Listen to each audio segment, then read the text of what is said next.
Желіде террорист атанбау үшін қалай сақтану керек және қылмыстық кодексте қандай жаза қарастырылған? Естеріңізде болса, 2017 жылы алматылық Шухрат Кибиров 6 жыл 8 айға сотталған болатын. ВКонтакте әлеуметтік желісінде араб тілінде нашид тыңдаған Алматы тұрғынына терроризмді насихаттады және діни араздықты қоздырды деген айып тағылған.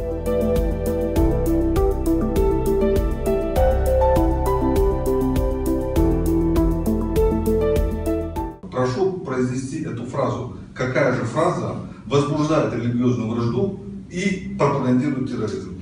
Не согласен с обвинением, ввиду того, что сейчас просят произнести фразы, которые на основу обвинения. Да. Я в своем обвинительном акте конкретно указал, что имеется заключение экспертов, привлеченных, которые являются специалистами в этом.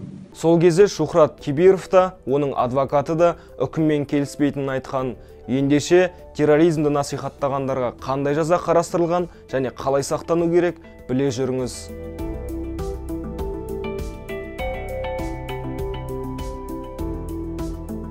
256 бап 2 тармақтан тұрады. Егер терроризмді насихаттап, терроризм актісін жасауға жария түрде шақырған жағдайда және осындай материалдарды тарату мақсатында дайындап, сақтап немесе таратсаңыз, мынадай жазаға тартыласыз. Бұл баптың бірінші тармағына сәйкес мүлкіңіз тәркіленіп, 5 жылдан 9 жылға дейін бас бостандығынан айыру жазасы қарастырылған. Екінші тармаққа сәйкес қызмет бабы пайдаланылған жағдайда немесе қоғам бірлестігінің лидері жасаса, бұдан бөлек бақ не телекоммуникациялар желісі пайдаланылса, сонымен бірге бірігіп немесе алдын ала сөз байласу арқылы, сонымен қатар шетелден қаржы алып терроризмді насихаттаған жағдайда сотталушы мынадай жазаға тартылады. Мүлкі тәркіленеді және 7 жылдан 12 жылға дейін бас бостандығынан айырылады. Жазбаңызға қалдырған пікірлерді бақылаңыз. Онда сіздің бостандығыңызға қауіпті ақпарат болуы мүмкін. Сонымен қатар өзіңіздің пікірлеріңізге де сақ болыңыз. Кімге не жазғаныңызды да ұмытпаңыз. Топтардың тізімін тексеріп тұрыңыз. Достарыңыз кіргізіп қойған топтар, не чаттар қазақстандық заңнамамен тыйым салынған болуы мүмкін.